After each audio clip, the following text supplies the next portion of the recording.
Most people never think about pressure. We think about thoughts, emotions, relationships, goals, problems, responsibilities.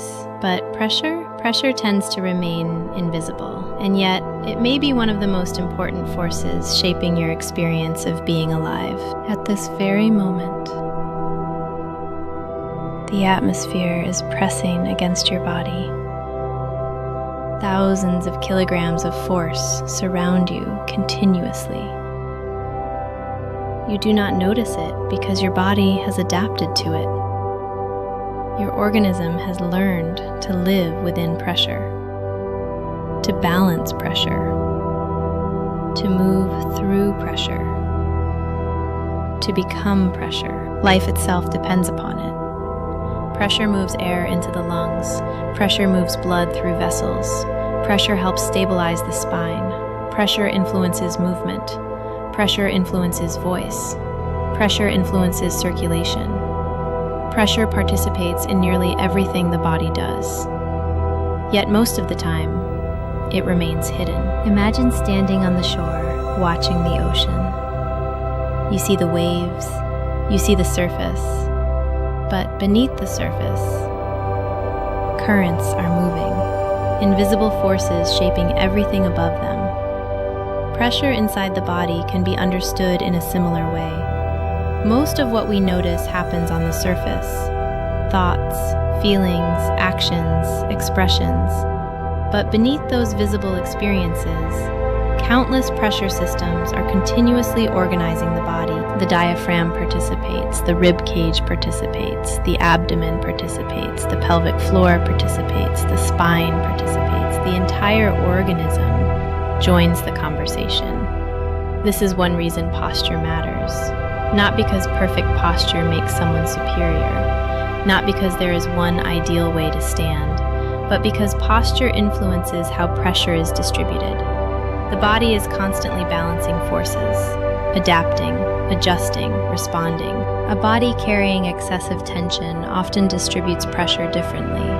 A body moving freely distributes pressure differently. A body experiencing fear distributes pressure differently.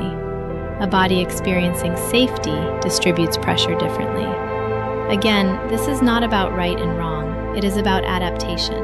The organism continuously changing to meet conditions. Think about what happens when you become startled. The breath changes, the muscles contract, the abdomen braces, the shoulders rise. Pressure patterns shift immediately. The body prepares itself. No conscious decision required. The organism simply responds. Pressure becomes part of protection. This is extraordinarily intelligent. The problem is not the response itself. The problem occurs when temporary responses become permanent habits. Many people spend years holding pressure patterns that were originally designed for moments. Moments become days.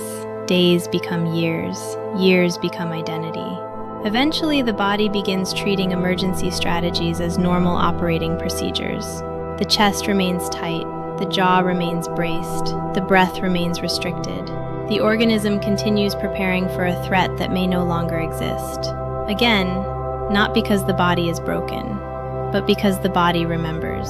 Pressure becomes history made physical. Pressure also influences the voice. Have you ever noticed how difficult it is to speak clearly when you are frightened? Or how naturally the voice emerges when you feel grounded? Pressure participates.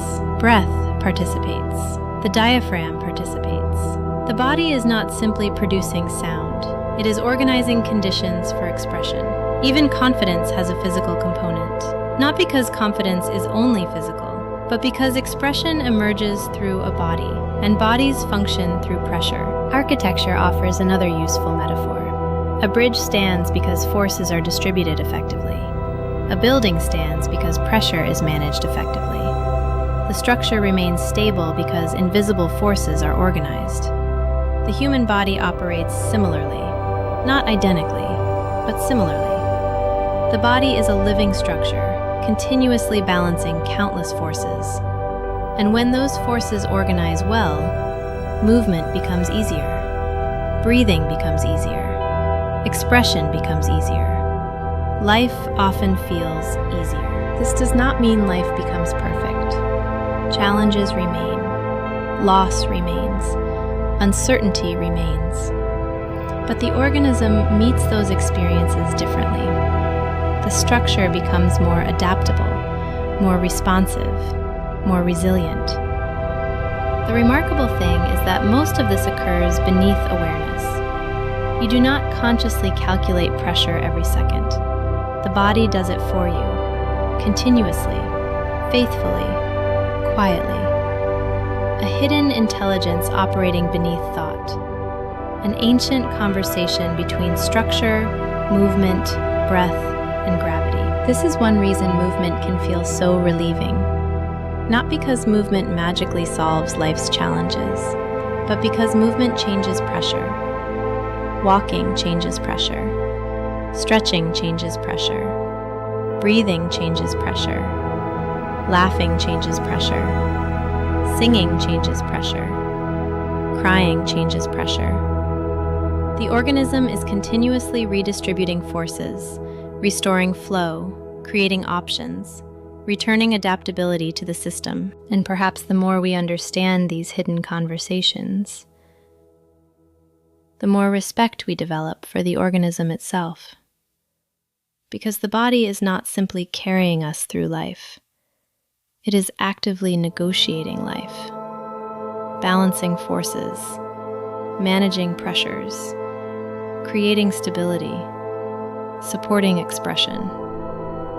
Moment by moment, breath by breath, step by step. The body speaks many languages: chemistry, electricity, movement, rhythm, and pressure. One of the oldest languages of all, Somalume. The invisible often shapes the visible.